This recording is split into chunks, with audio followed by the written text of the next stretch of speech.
whatever it is you want to do or you want to learn, you want to immerse yourself in that. And the closer you can get to that kind of stuff, the better. We're all about turning a crappy situation into something positive. $250,000 of credit I card debt. still remember the day when no one turned up. Throw it in the garbage and start from scratch. I could give myself a chance, so I started something. I mean, I think that counts as from poop to gold. Hey guys, welcome back to From Poop to Gold. I'm your host, Daniel Harmon, Chief Creative Officer at Harmon Brothers. My guest today is Sean Cannell. Yes. I Pumped got to be it right. here. So give me a little bit of your origin story. Like, how did you get into this whole YouTube game and becoming an author of a YouTube book and all this stuff? Give us some of your backstory. Yeah, I mean, it goes a ways back, but the nutshell version is in 2003, I was living in a small town an hour north of Seattle, Washington, called Arlington, Washington, or Marysville. And I was volunteering at my local church, small church, in the youth group. And the youth pastor handed me a video camera, a Canon HV30 with mini DV tapes. Oh, that yeah. would go Yeah, I in and remember out. these. Come on. And he handed me that and Adobe Premiere version 1.0, you know, and now we're in like the Creative Cloud and everything. And he said, start making videos. And you know what, Daniel? Your first videos are always your worst videos. Yeah. You know that. Yeah, by a long shot. Yeah, because you just got to start. And the cool thing was this is 2003. So as a volunteer, I started doing weekly content for our youth group. And literally we would shoot on the mini DV tapes, capture minute for minute through Firewire, edit, capture it back onto the tape, put it in a VHS converter to make it larger, and play it through a VCR on our projector on Wednesday nights at youth group. And in 2003, it's not even that long ago, but I mean, like VHS, like what are we talking about? But like ultimately, I started making weekly videos, and it was a cool thing because YouTube hadn't started yet and social media hadn't started yet. And the videos were terrible, but it was the discipline of creating consistent content. And after 1 year, the senior pastor was like, your videos aren't too bad now. Let's do these announcements on Sunday as well. So now I'm doing 2 videos a week as a volunteer, 104 videos a year, plus a few extra projects. And that just kind of reminds me of the importance of repetitions. Oh, yeah. Like just you're never good the first time you show up to the gym or anything, but you keep putting in the repetitions and you can grow. So it's kind of a head start. And then the first YouTube channel I managed was my church's in 2007. Yeah. Still didn't know about thumbnails, titles. It's super early, but I was doing it. And by 2009, I launched a business called Clear Vision Media. Okay. And I had all self-taught with video, but now I'd been doing wedding videos. I was doing some videos for some small businesses, YMCA or like Phil Smart Mercedes in Seattle. So some of that's happening. And then I'm also doing some YouTube stuff on the side as well, trying to build my confidence. And so I went through a few different paths, but now my video experience is over 15 years.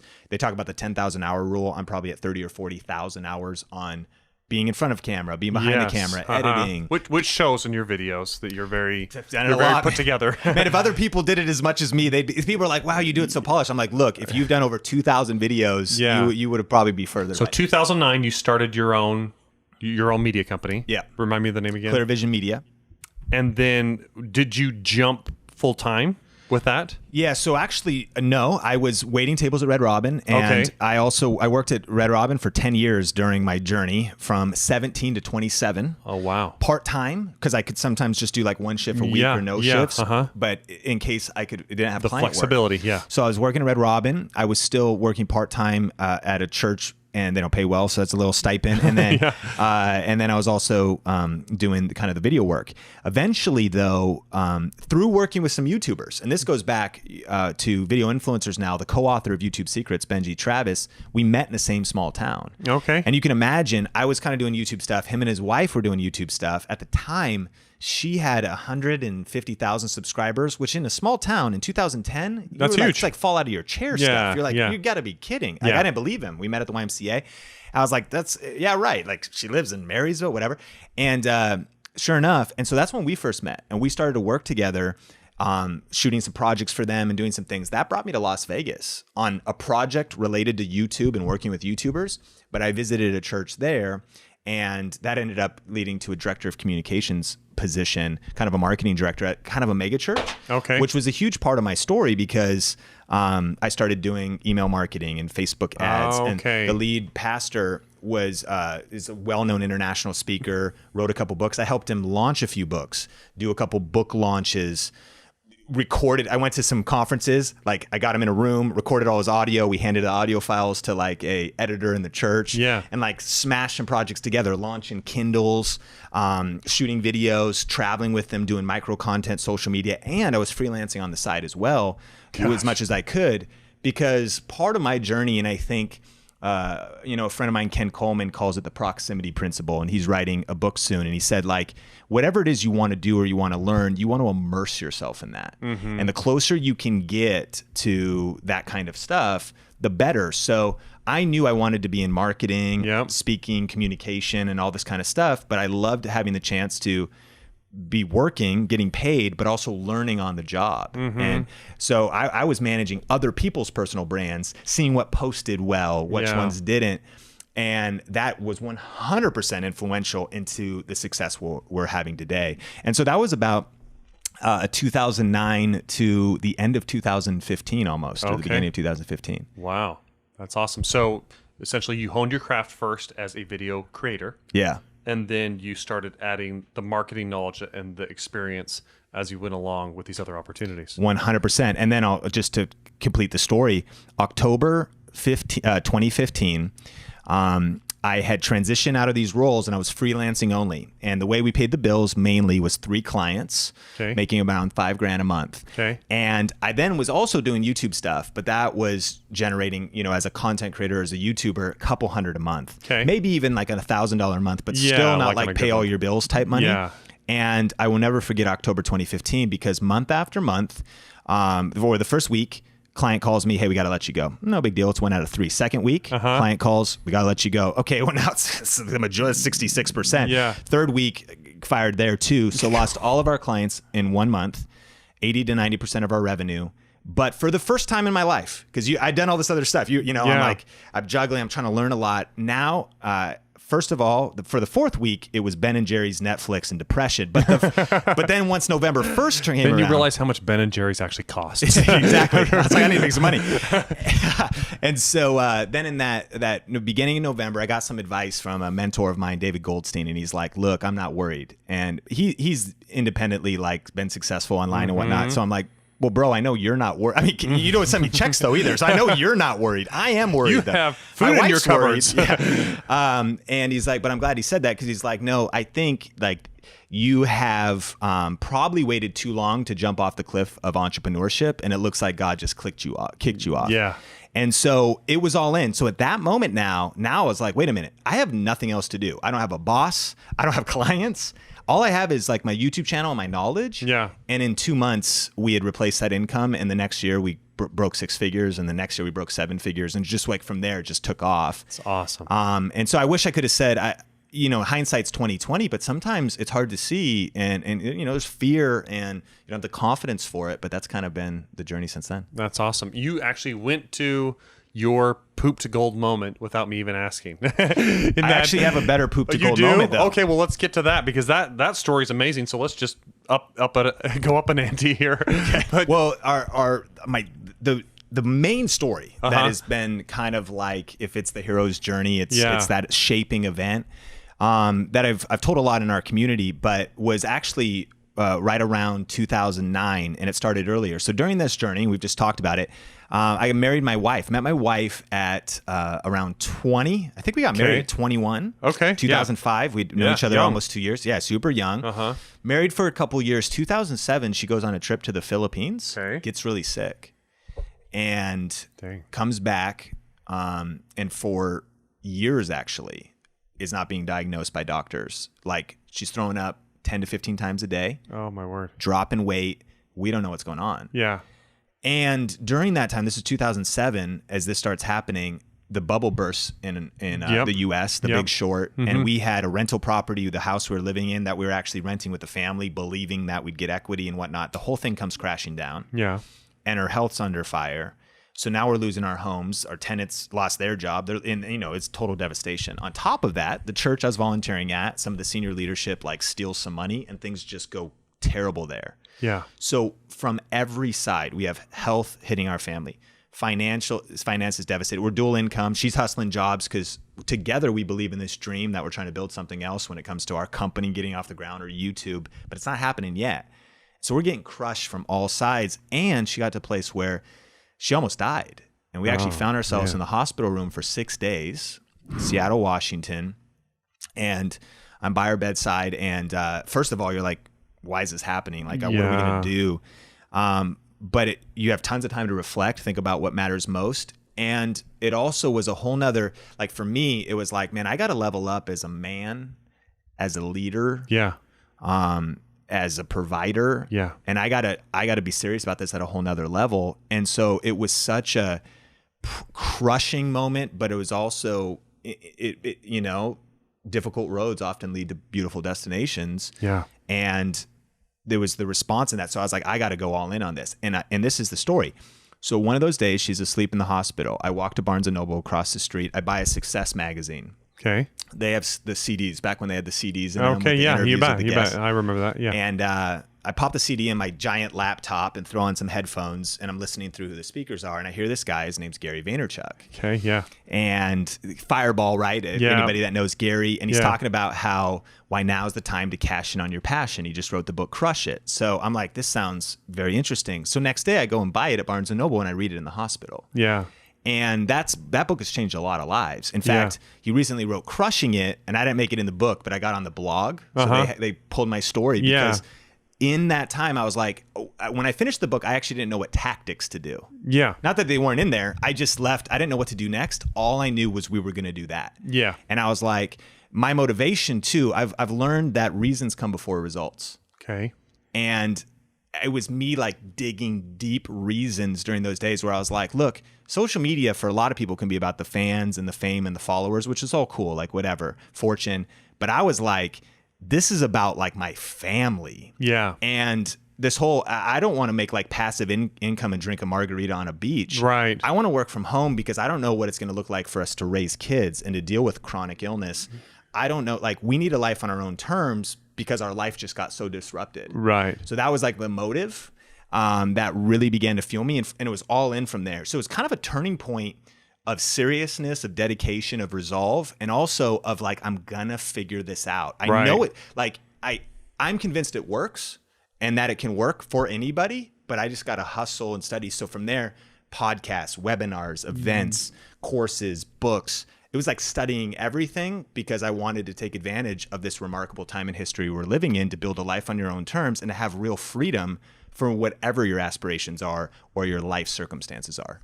And so from there, you were able to take knowledge and go apply over and over again, essentially to where you've landed at where you are now. Like, was there a moment when you were like, I don't know if I want to use the term, I've made it, but where it was a turning point where you were like pulled back from the brink of like, oh my gosh, this is like teetering on the edge of like, how am I going to make this happen, to this is actually happening now. Yeah, ironically, after I went through the Ben and Jerry's and the Netflix week, once the dust settled, I felt like that was it though, because it was the beginning of me for the first time being completely independent, even though we didn't have the money yet. So I felt like that was Christmas Eve. Oh, wow. And then ever since we made enough to pay our bills on our own terms, it's been Christmas and gratitude since. Like every single day has been, because I just wake up and I'm like, okay, I'm at work from home. And by the way, my wife Sonia is doing amazing. Like we're still dealing with chronic illness. Yeah. And of course, like whether that's medical bills or freedom and flexibility, but like just immense gratitude that we built our whole business around that. So however she's feeling, whatever we do, wherever we want to be, whatever we want to do. So made it wasn't a financial, it was mainly just being able, it was like, look, if we can cover the bills, and I know this is probably most people, like you just think about it, if you can cover the bills and do what you love and like have something that works for your life circumstances. That's an amazing world to live in. It's an amazing world to live in. And so I'm sure there's other levels of success and we're still ambitious. Sure. But it's like, I hope I never forget that. Like I'm just 10/10 grateful every single day of my life just once we hit that point. That's awesome. Did they ever find a diagnosis for your wife? Well, so she has gastroparesis. Okay. Paralysis of the stomach. About 5 million Americans have it. And it's the vagus nerve gets damaged, so they call it idiopathic. Okay. So sometimes kids are being born with it, or later in life it's triggered. So what happened probably was on the trip, a bunch of people got sick with like food poisoning. Yeah. But it was the trigger for the idiopathic chronic illness start called that up. gastroparesis. So she has a gastric stimulator. It's like a pacemaker Okay. for your heart, but it's for your stomach. because you have slow digestion. Yep. And so even things like, I mean, grateful for things like that. Like we just recently went through actually a year of kind of hell, to be honest. Yeah. Because every 8 to 10 years, the battery has to be replaced or the unit has to be replaced. And there were some errors in the surgery. But all that to say, we've definitely been able to thrive in the midst of challenging circumstances. And I'm sure everybody listening can relate to that because Yeah. everybody's dealing with something in their family or in their personal life, you know. Do you guys have kids? No kids yet. Okay. Yeah. And that's part of our journey. Yeah. It's not that it initially or directly affects that, Yeah. but the whole, everything that comes No, along for with sure. it affects Yeah, it. I'm So, just curious. And that's been another motive, honestly, as an entrepreneur, because I started thinking, I was like, well, wait, we need to make, again, revenue, generate profit, because maybe it's full-time nanny. Maybe it's me being able to build a team enough that I could pull back my work hours. So again, it's like you start orienting your targets. And I have nothing against like Ferraris and, you know, whatever people want Yeah. to do. But again, like everything, I really believe that money fuels mission. Yeah. And so we want to make big wealth, but it's, you know, what do you want to do with it? That's right. Yeah. So let me ask about just some of the practicalities of kind of your creative process or just your business in general, Yeah. right? So with your business, I'm assuming not all your revenue is coming from, you know, YouTube. Where does that balancing act of how much you're all in on YouTube versus diversified in other areas? Happy to go in detail. Yeah. So the first thing, and as a macro principle, regardless of YouTube, I think is always to find something that's working and work it. Yeah. So what I discovered was two things. YouTube is a search engine. Yep. And I really began to study ranking videos in search Yep. and taking advantage of that for discoverability. And two, I discovered affiliate marketing, Okay. where you could talk about whatever, Yep. you know, whether it's software, cameras, and for anyone listening, you can sign up at Amazon.com and become an affiliate. And Yep. if you recommend it or a brush, Yep. and someone buys it, you get 4 to 10% of that sale. Yeah. And anything else that person purchases for 24 hours, which Yep. is the cookie duration of Amazon. Yeah. So, So for example, if you do a little bit of a review on like a Yeti microphone, yep.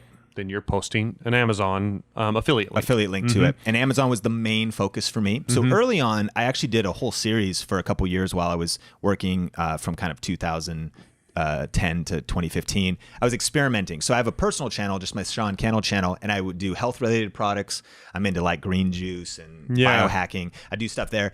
I did gift ideas videos. So I did a video. I searched the SEO gift ideas for him, found it, and I was like, okay, so I'm going to go around my house and just pick up like headphones and like some books because I'm a guy. So, Yeah, like, yeah. and I'm going to sit down and be like, hey, you want some gift ideas for the man in your life or whatever? Yeah. And I went through this video. It's almost 1 million views now. It's like 6 years old. Every Christmas, it still spikes. It still ranks. Sure. And it still generates sales Yeah. because people look for it throughout the year, but especially around the holidays. And so where this really began to take off was video and tech is my background. So I realized I've been doing video since 2003.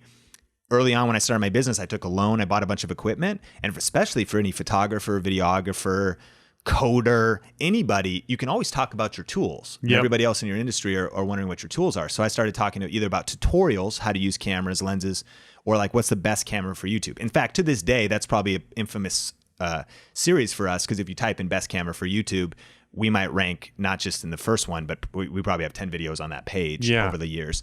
And so that find something that works and keep working it. And so my more of that. first payment off of Amazon affiliates, I'll never forget, was $2.10. Wow. Retire, pay for college with that, right? Try. So not much, but I was so pumped. It's probably the favorite money I've ever received because It's the I was framed money on the wall kind exactly. of thing. Yeah. It was $2.10 more than my neighbors made online that day. Yeah. And that most people even knew was happening. So I was like, okay, if I get better at this, scale this and do more of this. So that was the first thing. And I just kept going deeper and deeper and deeper and growing the channel. Think Media, by the way, was 16,000 subscribers when I lost all of my clients at the end of October 2015. Yeah, it was a baby. It's just a baby. And it was 20,000 by January, but we were making about 4,000 or 5,000 a month on Amazon. YouTube ads is just a couple hundred, but that was it replaced that initial income. Just playing smarter without necessarily even having to have like the tripling or quadrupling of volume that was being reflected in your paycheck. Yep. And so, and what I love about ranking videos is the leverage. That's why I love YouTube the most. I think it's irresponsible for any entrepreneur not to be on YouTube because it's the best platform. I mean, I'll fight anybody on that. Reason why is other social media platforms, I still use them. You know, I like them, but I call them the social media hamster wheel. Yeah. Because my gosh, you're supposed to post like 9, noon, 3, and 6 on Facebook every day, 20 tweets a day, pin all day, pin, a couple posts on LinkedIn a day. I'm supposed to story now. So now I got to story 10 times a day on Instagram. If I'm still on Snapchat, I got to snap 20 times a day. Oh, I'm supposed to post in my feed 3 times a day on Instagram too. Oh, I should go on live on Instagram today as well. I need to go live on Facebook today as well. My gosh. And none of that stuff has any shelf life. Yep. Like, you know what I mean? It was relevant for like 4 to 24 hours and now it's gone forever. Meanwhile, Burnout City. It's Burnout City for sure. It's the hamster wheel. Yep. Exhausted. Pin, post. Meanwhile, it's like if you put out a quality YouTube video that ranks in search, I got videos that are 4 years old that are still being watched. It's all about the search. And I second largest search engine in the world. 100%. But all that to say is posting all that stuff and so I loved YouTube. And so I also felt like a YouTube video was like an employee that you pay once, but then works for you for free for weeks, months, and years to come. Yeah. So entrepreneurs are always trying to figure out how to scale. And so it was like, I'm still a solopreneur, just my wife and I working from home, but each video built us a little more momentum. So through 2016, then it was like kind of working with an intern. Then it was like working with some other people. And during that time, basically a business partner of ours now, our chief operation officer, Heather Torres, showed up in our business and started, I'll spare the story, but we had a great, we met on Twitter. She and her family had moved to Vegas. There was some synergy there. She helped entrepreneurs create digital courses. Yeah. And I was like, I know I need to do that because now I have built a full-time income off of just YouTube and affiliate marketing and ranking. I want to teach people how I do that. Yeah. But I feel so busy trying to do that. She's like, well, I could help you. I said, great. Well, I can't pay you yet though. I mean, how's that sound? She's like, great. And what we ended up doing was saying, she's a true entrepreneur as well, we'll create this thing together. So she worked free for about 6 to 8 months and we'll do a comp plan. We'll figure it out. So you take just as much risk as me. Cause I'm like, I don't know if this thing will sell. I don't know if it'll work. I don't know if we'll finish it. I don't know but that was the beginnings. And so that was our first digital course. So this is kind of a long answer to the question of finances, but then that would kind of be the second income stream. I've done a few brand deals, free products, sponsorships. It's never been a major thing for me. That's big for a lot of YouTubers. Okay. More the affiliate, more the YouTube revenue, and then the courses that you're selling. And the thing is, the word for me is freedom. Like when you work with brands and sponsors, dude, it feels like bosses, man. Yeah. And I don't want 10 to 20 bosses. We know a thing or 30. two about that. I'm sure you do. I don't want 30 bosses a year. I like having my freedom. Yeah. And so affiliates is our freedom to do what we want. So affiliates and YouTube. So now YouTube ads are pretty great for us. But I look at that number, it's like 5-6K a month without revealing my CPM, which is against the terms of service. Sure. So, which is amazing, but would be horrible to scale a bit. Like, I'm looking, there's no way we could have a team or anything that we're doing based off that. So YouTube ads, but then 6-figure, we'll probably do over 200K just off Amazon this year. And we're about 20,000, we're about a part of 20 other affiliate programs. Okay. Digital courses scale big for us. Now we have about a couple, like 2 signature courses. We have a monthly membership and a few smaller things as well. And that became the largest income stream for sure. Where does our audience find that? SeanCannell.com. Everything is there, first and last name, and it's just a courses tab there. Yep. Okay, cool. Yeah. All right. Well, I could do this all day long with you because you've got some great stuff to offer. And I think a lot of like crossover kind of just mentalities and stuff in the way that you approach your business, which I think is amazing. But we do have to wrap up. I do want to give you a copy of our book, From Poop to Gold. Yes. Thank you so much. I can't wait to read it. And then also from our clients, we have a little gift bag here. But thank you so much, Sean, for joining us. It's been amazing to have you on. Again, if you guys want to follow Sean, Think Media on YouTube. Yes. As well as your website. You could repeat that again for him. SeanCannell.com. That's tough. I don't know if you'll get that, but you try to Google it. And let me just say, Daniel, too, super inspired by you guys. Thank you. No, I mean, you guys are legends for sure. And I can't even wait to dig into the principles of the book, but I've listened to your guys' talks, your keynotes, your workshops. And besides the actual campaigns you do, or now the course and done for, like everything you guys put out is quality, but it's legitimate stuff that will help every entrepreneur. So I really appreciate the value you guys are adding. Well, thank you. That's very nice of you to say. So guys, remember to subscribe, like, share, comment, all that good stuff. And we'll see you on the next one.